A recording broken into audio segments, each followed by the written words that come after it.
जैव प्रक्रम पूरे जैव जीवन को चलाने के लिए आपको भोजन की आवश्यकता होती है। ठीक है, भोजन की आवश्यकता होती है तो इसके लिए हमें पोषण पढ़ना पड़ता है, पोषण पढ़ना पड़ेगा।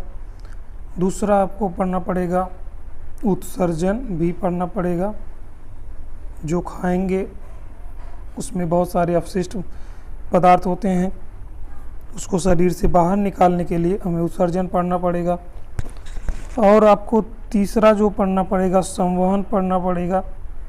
संवहन, अगर हमने जो खाना खाया, जो भोज्य पदार्थ लिया, उसको शरीर के विभिन्न अंगों तक हमें पहुंचाना पड़ता है।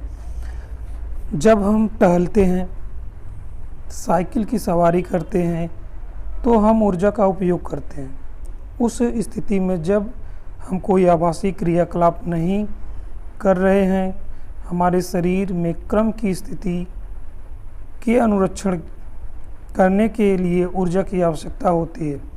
वृद्धि, विकास, प्रोटीन संश्लेषण आदि में हमें बाहर से भी पदार्थों की आवश्यकता होती है। यह ऊर्जा का स्रोत तथा पदार्थों को जो हम खाते हैं उसे भोजन कहते हैं। तो पहले ये समझते हैं कि अगर मान लो हम क्या कर रहे हैं, दौड़ रहे हैं या चल रहे हैं या साइकिल चला रहे हैं, तो भी हमें ऊर्जा की आवश्यकता लगती है। अगर हम मतलब जंतु, अगर हम क्या कर रहे हैं, कुछ भी नहीं कर रहे हैं, तो भी हमारे शरीर को, जंतुओं के शरीर को ऊर्जा की आवश्यकता होती है, क्योंकि उसमें वृद्धि होती है, विकास होता है, शरीर में वृद्धि होती है, कुछ ना कुछ टिश्यूज़ जो होते हैं वो तक बनते और बिगड़ते रहते हैं, और प्रोटीन संश्लेषण आदि प्रक्रियाएं सतत चलती रहती हैं। तो इन प्रक्रियाओं को पूरा करने के लिए हम क्या करते हैं, भोजन करते हैं। और भोजन करने के बाद जो हमें भोजन से महत्वपूर्ण भोज्य पदार्थ प्राप्त होते हैं, जैसे कार्बोहाइड्रेट मिलता है हमें। ठीक है, कार्बोहाइड्रेट मिल गया, प्रोटीन्स मिल गए, विटामिन्स मिल जाते हैं। ये सब हमारे जैव प्रक्रम को चलाने के लिए आवश्यक होते हैं। यहाँ पर सजीव जो होते हैं वो अपना भोजन कैसे करेंगे। सभी सजीवों में ऊर्जा तथा पदार्थ की सामान्य आवश्यकता समान है। कोई भी सजीव हो, चाहे वो जंतु हो, वनस्पति हो, उनको ऊर्जा की आवश्यकता होती है और ये आवश्यकता लगभग सब में समान होती है। लेकिन इनकी आपूर्ति भिन्न विधियों से होती है। लेकिन ये अपनी जो आपूर्ति है वो क्या करते हैं, अलग अलग तरीके से भोजन को लेते हैं। कुछ जीव अकार्बनिक स्रोतों, कार्बन डाइऑक्साइड तथा जल के रूप में सरल पदार्थों से अपना भोजन प्राप्त करते हैं। ये जीवों को क्या कहते हैं, स्वपोषी कहते हैं। अब यहाँ पे एक तो बात आ गई कि जो भी सजीव है, जो भी जीव है, वो ऊर्जा तो चाहिए और खाद्य पदार्थ चाहिए, लेकिन उसकी आपूर्ति, उसकी जो है पूर्ति, वो क्या करते हैं, भिन्न भिन्न अलग अलग तरीक़ों से करते हैं। जो स्वपोषी होते हैं, स्वपोषी जो जीव होते हैं, वो क्या करते हैं, अकार्बनिक पदार्थ, कार्बन डाइऑक्साइड, जल, और इनसे वो अपना भोजन क्या करते हैं, बनाते हैं। अब यहाँ पे बात आती है कि अकार्बनिक पदार्थ का मतलब क्या होता है। अकार्बनिक पदार्थ वो होते हैं, जैसे ये क्या हो गया आपका H2O। ठीक है, ये अकार्बनिक पदार्थ है। CO2 और H2O और साथ ही साथ HNO, सूर्य के प्रकाश से उपस्थिति में जो स्वपोषी जीव होते हैं वो अपना भोजन बना लेते हैं। वो सभी क्या होते हैं, हरे पौधे या कुछ जीवाणु भी होते हैं जो क्या करते हैं, स्वपोषी होते हैं। अब बात करते हैं आगे। अन्य जीव जटिल पदार्थों का उपयोग करते हैं। अन्य जीव जटिल पदार्थों का उपयोग करते हैं। इन जटिल पदार्थों को सरल पदार्थों में खंडित करना अनिवार्य है ताकि ये जीव संरक्षण तथा वृद्धि में प्रयुक्त हो सके। इसे प्राप्त करने के लिए जीव जैव उत्प्रेरक का उपयोग करते हैं, जिन्हें एंजाइम्स कहते हैं। अब यहाँ पे जो जटिल जीव है, जटिल जीव जैसे मान लीजिए मानव है, उसको अपना भोजन प्राप्त करने के लिए क्या करता है, वो अन्य जीवों से जो होते हैं उनसे अपना भोजन प्राप्त करता है और उसको फिर छोटे छोटे टुकड़ों में खंडित करता है, या फिर शरीर के अंदर प्रक्रिया होती है जो छोटे छोटे टुकड़ों में खंडित हो जाती है और इसे खंडित करने में किसकी भूमिका होती है? जैव उत्प्रेरक।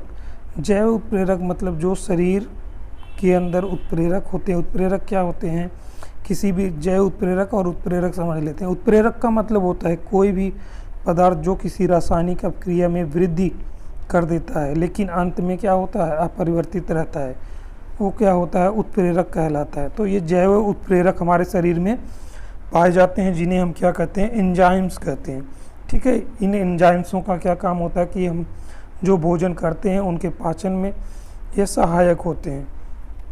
अब जो जीव है, जो जटिल जीव है, वो दूसरे जीवों से क्या करते हैं? भोजन को प्राप्त करते हैं। तो इसलिए उसे क्या कहते हैं? विषमपोषी उत्तरजीवित या परोक्ष रूप से स्वपोषी पर क्या होते हैं? आश्रित होते हैं। इन्हें हम विषमपोषी जीव कहते हैं। जैसे कुछ कवक होते हैं। पोषण प्रक्रिया को दो भागों में विभाजित किया गया है। एक है आपका स्वपोषी जो अपना भोजन स्वयं बना लेते हैं, उन्हें हम स्वपोषी कहते हैं। दूसरा है विषमपोषी जो दूसरे से भोजन को प्राप्त करते हैं, उसे विषमपोषी कहते हैं। तो चलिए नीचे हम क्या करते हैं, एक एक दोनों के बारे में डिस्कस करते हैं और देखते हैं कि आगे क्या दिया गया है। तो पहले हम स्वपोषी को पढ़ेंगे और समझेंगे स्वपोषी या स्वपोषण क्या होता है। स्वपोषी जीव कार्बन तथा ऊर्जा की आवश्यकता प्रकाश संश्लेषण द्वारा पूरी करते हैं। तो यह प्रक्रम जिसमें स्वपोषी बाहर से लिए पदार्थों को ऊर्जा संचित रूप में परिवर्तित कर देता है। ये पदार्थ कार्बन डाइऑक्साइड तथा जल के रूप में लिए जाते हैं जो सूर्य के प्रकाश तथा क्लोरोफिल की उपस्थिति में कार्बोहाइड्रेट में परिवर्तित कर दिए जाते हैं। कार्बोहाइड्रेट पौधों को ऊर्जा प्रदान करने में प्रयुक्त होता है। अब क्या होते हैं, जो स्वपोषी होते हैं जैसे पौधे होते हैं, वो क्या करते हैं? सूर्य का प्रकाश, ठीक है, सूर्य का प्रकाश लेते हैं, जो क्या होती है? ऊर्जा होती है या गर्मी हम कह सकते हैं, और ये जल लेते हैं ज़मीन से या धरती से जल लेते हैं, फिर कार्बन डाइऑक्साइड को इन्वायरमेंट से लेते हैं, पर्यावरण से, साथ ही साथ जल हो गया, कार्बन डाइऑक्साइड हो गया और सूर्य का प्रकाश हो गया। तो इनको लेकर के क्या करते हैं? ये अपना भोजन बनाते हैं। ठीक है, जो स्वपोषी होते हैं वो अपना भोजन बनाते हैं, लेकिन किसकी उपस्थिति में? क्लोरोफिल की उपस्थिति में। तो क्लोरोफिल की उपस्थिति में जल, कार्बन डाइऑक्साइड और सूर्य के प्रकाश में ये क्या करते हैं? कार्बोहाइड्रेट में परिवर्तित कर देते हैं। और इसी कार्बोहाइड्रेट, जो कार्बोहाइड्रेट होता है वो पौधों को क्या करता है? ऊर्जा प्रदान करता है। तो जो कार्बोहाइड्रेट तुरंत प्रयुक्त नहीं होता उसे मंड के रूप में संचित कर लिया जाता है। अब जो कार्बोहाइड्रेट पौधे उपयोग तो कर लेते हैं, लेकिन अगर थोड़ा कुछ ज़्यादा है, बचा हुआ है जो उनके उपयोग में नहीं है, उसे क्या करते हैं? वो मंड के रूप में संचित कर लेते हैं। यह रक्षित आंतरिक ऊर्जा की तरह कार्य करता है तथा पौधों द्वारा आवश्यकता अनुसार प्रयुक्त कर लिया जाता है। ये जो होता है मंड, यहाँ से एक प्रश्न बन सकता है कि पौधे अपने संचित भोजन को किस रूप में रखते हैं, तो हम बता सकते हैं कि मंड के रूप में वो अपने संचित भोजन को रखते हैं। तो और ये मंड क्या होता है? जब पौधों के भोजन की आपूर्ति कम होती है तो ये मंड का वो उपयोग करते हैं। तो इस तरह से स्थिति हमारे अंदर भी देखी जाती है। हमारे द्वारा खाए गए भोजन से उत्पन्न ऊर्जा का कुछ भाग हमारे शरीर में ग्लाइकोजन के रूप में रख लिया जाता है। पौधे अपना भोजन किस तरीके से बनाते हैं? देखिए यहाँ पे 6 मॉलिक्यूल क्या रहता है? कार्बन डाइऑक्साइड का, 12 मॉलिक्यूल H2O का। क्लोरोफिल पत्तियों में रहता है जो एक रंगत पदार्थ है। क्लोरो मतलब हरा, फिल एक रंगी पदार्थ होता है।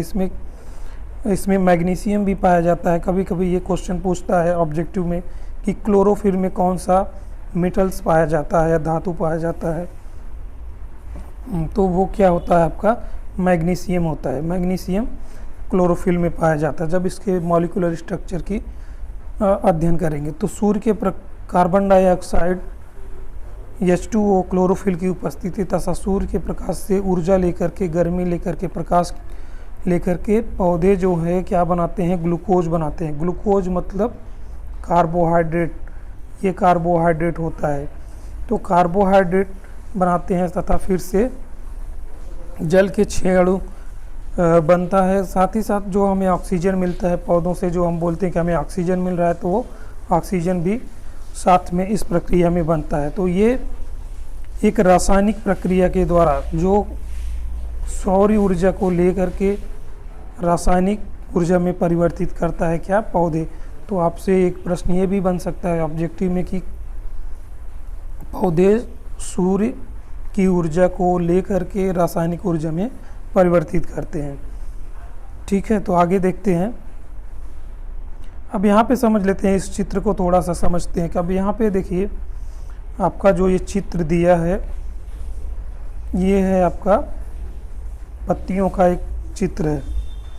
इसमें क्या है, मध्य सिरा है जो ये यहाँ पे पत्तियों में देखेंगे एक डंठल रहता है जो शुरू से लेके अंत तक जाता है। ये पर्णपटल है, ये सिरा होती है। और यहाँ पे देखिए फ्लोएम पाया जाता है और जाइलम पाया जाता है। पत्तियों के जो बीच का भाग होता है, जो डंड होती है, उसमें फ्लोएम और जाइलम हो। जाइलम जो होता है क्या करता है कि जो खनिज और खनिज लवण होते हैं और जो पानी होता है, पानी कहाँ होगा, पेड़ पौधे की जड़ों, पृथ्वी पर, धरती पर होगा। तो जाइलम क्या करता है कि जड़ से जल को और खनिज लवण को लेके आता है, कहाँ तक, पत्तियों तक। पत्तियों तक लेके आता है और पत्तियों में फिर क्लोरोफिल, हरित लवक की उपस्थिति होती है। हरित लवक में वायुकोष भी होते हैं और छोटे छोटे रंध्र भी होते हैं, जिसे आगे पढ़ेंगे। तो यहाँ पे हरित लवक में ये पानी और मिनरल्स की सप्लाई करता है और सूर्य के प्रकाश में ये पत्तियाँ जो होती हैं सौर ऊर्जा को रासायनिक ऊर्जा में बदल देती है, मतलब कार्बोहाइड्रेट यहाँ पर बना लेती हैं। तो इस प्रक्रिया, इस तरीके से पत्तियाँ भोजन तो बना लेती हैं। अब जाइलम क्या करता है, जड़ों से, जो जड़ है यहाँ पौधे के, यहाँ से वो ऊपर लेके जाता है, किस चीज़ को, मिनरल्स को और वाटर्स को। अब भोजन बन जाने के बाद ये जो पेड़ होते हैं, इनकी पत्तियाँ जो होती हैं, इस भोजन को पौधे के सभी भागों में पहुंचाने के लिए का काम कौन करता है, फ्लोएम करता है। फ्लोएम पौधे के सभी भागों में भोजन को पहुंचाता है। तो ये जाइलम और फ्लोएम के काम हो जाते हैं। ठीक है, अब आगे नीचे देखते हैं कि अब हम देखते हैं प्रकाश संश्लेषण वास्तव में होता क्या है। इस प्रक्रम के दौरान क्या प्रक्रिया होती है। क्लोरोफिल द्वारा प्रकाश ऊर्जा को अवशोषित कर लिया जाता है, जिसे अभी मैंने बताया, प्रकाश ऊर्जा का क्लोरोफिल अवशोषण करता है। अब प्रकाश ऊर्जा का जो होता है उसे रासायनिक ऊर्जा में रूपांतरण तथा जल अणुओं का हाइड्रोजन तथा ऑक्सीजन में अपघटन हो जाता है। तो जो जल होते हैं H2O होता है और आपका इसका अपघटन होता है। ठीक है, इस जल अणु का ऑक्सीजन और हाइड्रोजन में अपघटन हो जाता है, जो हमें क्या बनता है, कार्बन डाइऑक्साइड का कार्बोहाइड्रेट में अपचयन होता है। ठीक है, जो कार्बन डाइऑक्साइड होता है, CO2 होता है, उसका अपचयन हो जाता है किसमें, H2O है, इसका क्या होगा, ये इसका हाइड्रोजन और ऑक्सीजन में बिखर जाते हैं। तो ये हाइड्रोजन और ऑक्सीजन मिलकर के क्या बना देता है, C6H12O6 बनाता है। तो यहाँ पर हाइड्रोजन के जो 12 मालिक्यूल्स हो जाते हैं, कार्बन के 6 और ऑक्सीजन के 6 मालिक्यूल मिलके कार्बोहाइड्रेट बना लेते हैं। ठीक है, अब ये प्रक्रिया जो होती है, जो प्रकाश संश्लेषण की प्रक्रिया होती है, ये ज़रूरी नहीं है कि क्या हो, तुरंत ही हो जाए। अब उद्भिद पौधे जो होते हैं, पौधे रात्रि में कार्बन डाइऑक्साइड ले लेते हैं और मध्य उत्पाद बना के संचित रखते हैं। बाद में दिन में क्या करते हैं, सूर्य का प्रकाश लेते हैं और क्लोरोफिल की उपस्थिति में ऊर्जा का अवशोषण करते हैं तथा वो अंतिम भोज्य पदार्थ जो बनाते हैं। मरुद्भिद पौधे मतलब जो मरुस्थल में पौधे होते हैं, वो क्या करते हैं, वो रात्रि में कार्बन डाइऑक्साइड का अवशोषण करते हैं और दिन में फिर सूर्य की उपस्थिति में क्लोरोफिल में सूर्य की उपस्थिति में क्या करते हैं, क्लोरोफिल की उपस्थिति में वो भोजन बना लेते हैं। तो ये प्रक्रिया जो होती है, ऐसा नहीं है कि तुरंत ही सभी पौधों में हो जाए। कुछ पौधे क्या करते हैं कि एक मध्यस्थ उत्पाद बना के रखते हैं और बाद में ऊर्जा का उत्पादन कर लेते हैं। यदि आप ध्यानपूर्वक एक पत्ती के अनुप्रस्थ काट का सूक्ष्मदर्शी द्वारा अवलोकन करेंगे, क्या कह रहा है, जो हमने अभी यहाँ पे आपको ऊपर बताया है, ये जो आपको ये ऊपर बताया, इसको ही नीचे एक देखते हैं।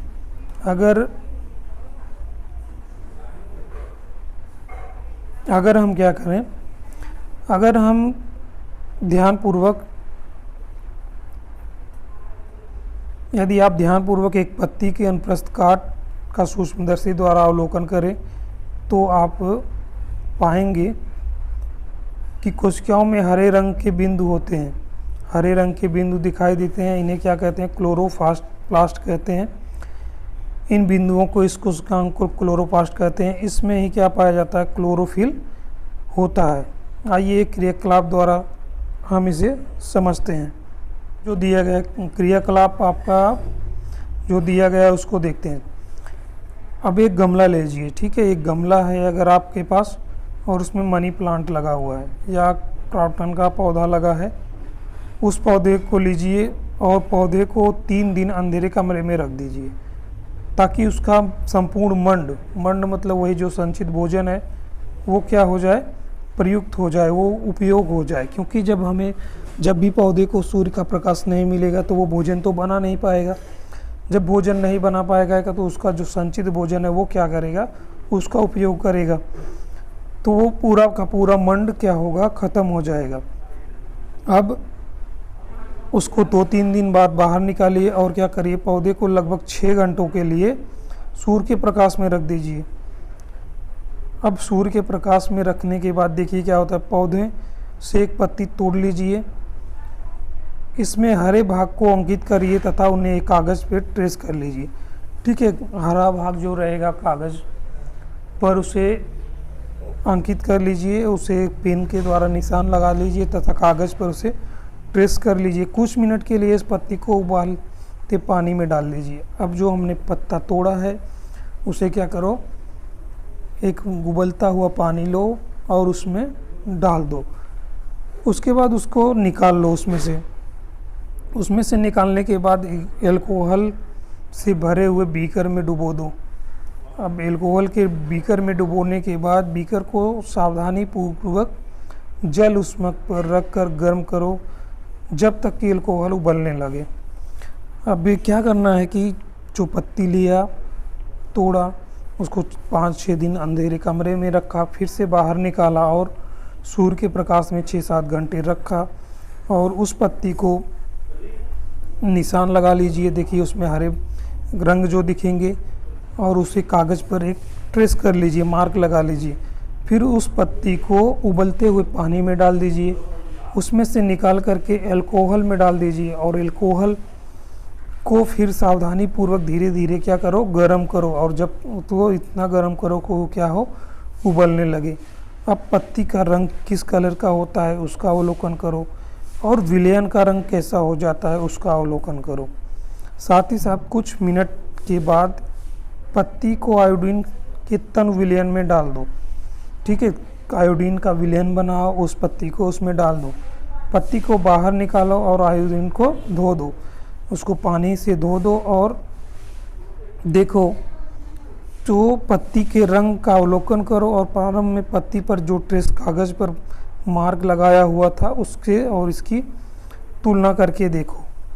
पत्ती में विभिन्न भागों में मंड की उपस्थिति के बारे में आपको पता चल जाएगा। ठीक है, तो इस तरीके से तुमको पत्ती जो है उसमें मंड से कहाँ पे है वो तुमको दिख जाएगा।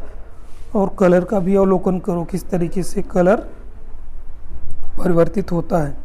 आगे देखते हैं कि पौधों में कार्बन डाइऑक्साइड कैसे प्राप्त करते हैं। ठीक है, तो हमने पीछे पढ़ ही लिया।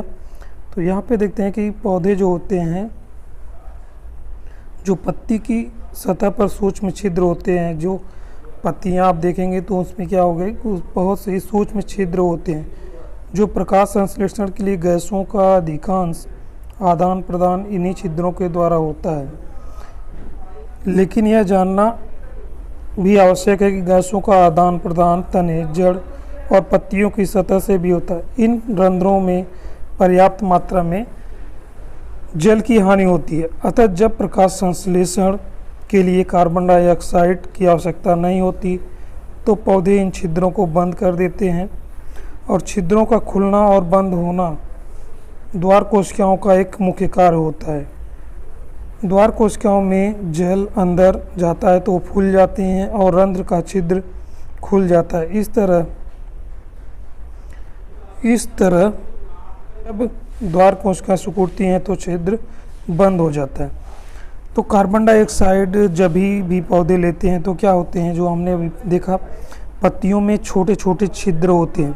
अब यहाँ पे देखिए हरित लवक है, यहाँ पे रंध्र छिद्र है, यहाँ पे द्वार कोशिकाएं हैं।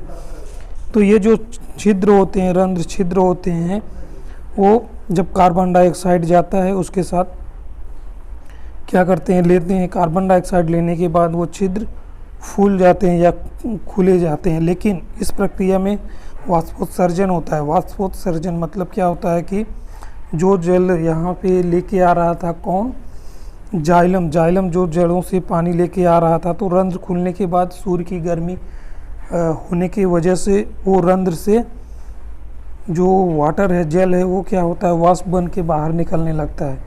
तो इस रंध्र, जो ये रंध्र होता है, जब कार्बन डाइऑक्साइड की आवश्यकता होती है पौधों को, तो ये रंध्र को क्या करते हैं, खुला कर देते हैं।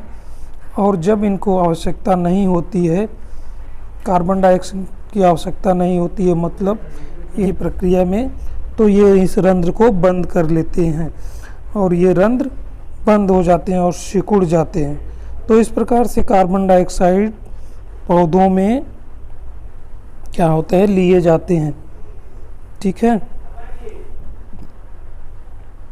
यहाँ पे एक और क्रियाकलाप दिया गया है, इसे आप पढ़ लें। जिस तरीके से ऊपर क्रियाकलाप था उसी तरीके का यह भी है। चलिए देख लेते हैं। क्रियाकलाप नंबर 2 क्या कहता है, लगभग समान आकार के गमले में 2 पौधे लीजिए। ठीक है, समान आकार का गमला लीजिए, उसमें 2 पौधे लीजिए, उसे 2-3 दिन फिर से क्या करिए, अंधेरे कमरे में रख दीजिए। अब प्रत्येक को अलग अलग कांच की पट्टी में रखिए। एक पौधे के पास वॉच ग्लास में पोटेशियम हाइड्रोक्साइड KOH रखिए। ठीक है, ये KOH क्या करता है कि जो कार्बन डाइऑक्साइड होता है उसे अवशोषित कर लेता है। अब हमने क्या किया है, वॉच ग्लास रखा हुआ है, एक पट्टी लगा के रखा हुआ है, तो वहाँ पे पोटेशियम हाइड्रोक्साइड रखा, तो पोटेशियम हाइड्रोक्साइड कार्बन डाइऑक्साइड जो होता है उसको क्या कर लेता है, अवशोषित होता है। और इसे तो अगर बनाए रखने के लिए जार को क्या करते हैं, सील कर देते हैं, उसे बंद कर देते हैं पूर्ण रूप से, वैसलीन लगा देते हैं जिससे उसमें वायु का आदान प्रदान ना हो। इसे लगभग 2 घंटों के लिए पौधों को सूर्य के प्रकाश में रखते हैं। फिर क्या करेंगे, अंधेरे कमरे से निकाल के सूर्य के प्रकाश में रखेंगे। अब इस प्रक्रिया में मंड की उपस्थिति की जांच करेंगे। जिस तरीके से हमने पहले किया था उस तरीके से मंड की उपस्थिति की जांच करेंगे। दोनों पत्तियों का अवलोकन करेंगे और देखेंगे कि उसमें कि इस क्रियाकलाप से क्या निष्कर्ष निकलता है। तो ये क्रियाकलाप आप करेंगे और देखेंगे। उपरोक्त दोनों क्रियाकलापों के आधार पर सब प्रयोग कर सकते हैं जिससे प्रदर्शित हो सके कि प्रकाश संश्लेषण सूर्य की आवश्यकता होती है, अपनी ऊर्जा आवश्यकता की पूर्ति कैसे करते हैं, लेकिन उन्हें भी अपनी ऊर्जा के निर्माण के लिए आवश्यक कच्ची सामग्री की आवश्यकता होती है। स्थलीय पौधे प्रकाश संश्लेषण के लिए आवश्यक जल की आपूर्ति जड़ों द्वारा कर लेते हैं। मिट्टी में जो जल उपस्थित होता है जल का अवशोषण कर लेते हैं। नाइट्रोजन, फास्फोरस, आयरन, मैग्नीशियम, इन लवणों का या फिर पदार्थों का जो है वो अवशोषण कहाँ से करते हैं, वो मिट्टी से ही कर लेते हैं। और नाइट्रोजनी जो पदार्थ होते हैं, नाइट्रोजन की आवश्यकता होती है। नाइट्रोजन की आवश्यकता क्यों होती है, प्रोटीन बनाने के लिए। प्रोटीन या अन्य यौगिकों के संश्लेषण में नाइट्रोजन की आवश्यकता होती है। अब इन अकार्बनिक नाइट्रेट का नाइट्राइट के रूप में लिया जाता है।